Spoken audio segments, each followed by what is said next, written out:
Welcome to Sony PlayStation's The Science Behind the Magic. I'm Steve Mould, I'm a scientist, and I'm going to show you some of the science behind the game Sorcery. In this game you play Finn, and you have along with you a sidekick called Erline, who is a talking cat. And sometimes they go to dangerous places and get in trouble, and they unleash some very powerful magic. And he needs to figure out how to use his wits and to use his magic to get out of tricky situations. So he's got his wand and he can move things around, and he starts to learn how to command the elements like fire and wind and ice and lightning. But I want to show you how you can do some of that magic in real life.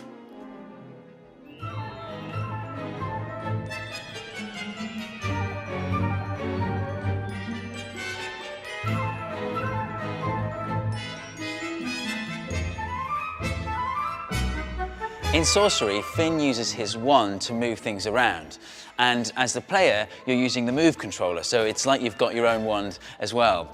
But how might the wand in the game work? It might be that it's using electricity. I've got a wand here that I can use to generate electric charge. So when I press this button here, it creates a positive electric charge in the wand.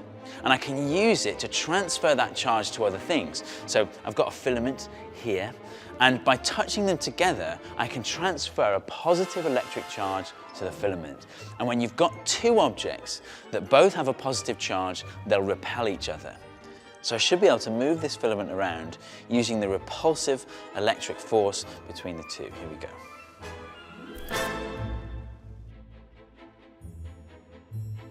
So you can see the positive charge in the filament is being repelled from the positive charge in the wand. And I can use that science to move this thing around. And that is my version of a magic wand.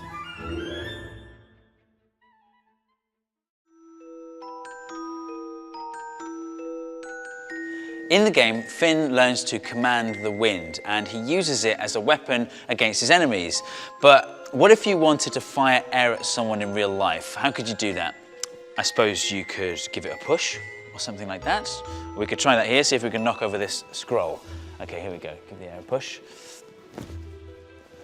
Right. Yeah, it's not really working.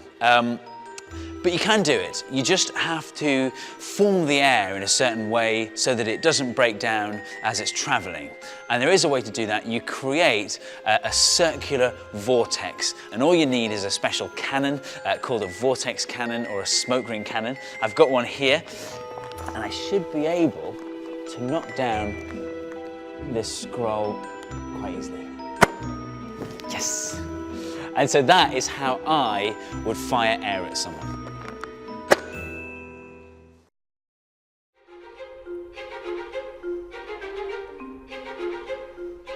Lightning is one of the 6 main spells in Sorcery, but what is lightning in real life? Well, it's basically loads and loads of electricity passing through the air. And you know about electricity, you've got it in your home, it passes through the wires in your home, but you'll never see electricity jumping from one wire to another wire in your house. And the reason you don't see that is because air is a really bad conductor of electricity. So if I want to make electricity jump between these 2 rods of metal, I'm going to need to push really, really hard. And that means getting a really high voltage. So the voltage between these 2 bits of metal is 40 times greater than the voltage in your house. So we should be able to get the electricity to jump from one to the other. Let's see.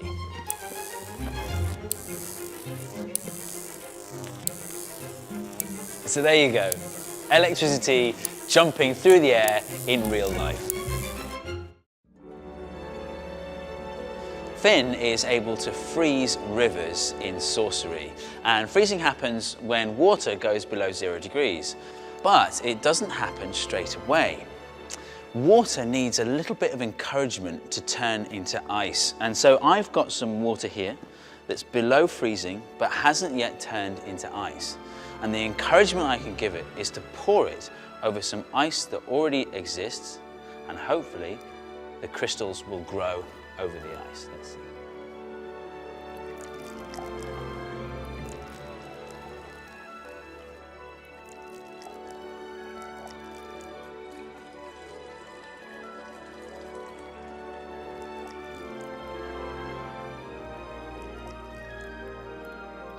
That's pretty cool. And so that is how you can freeze water that goes below 0 degrees.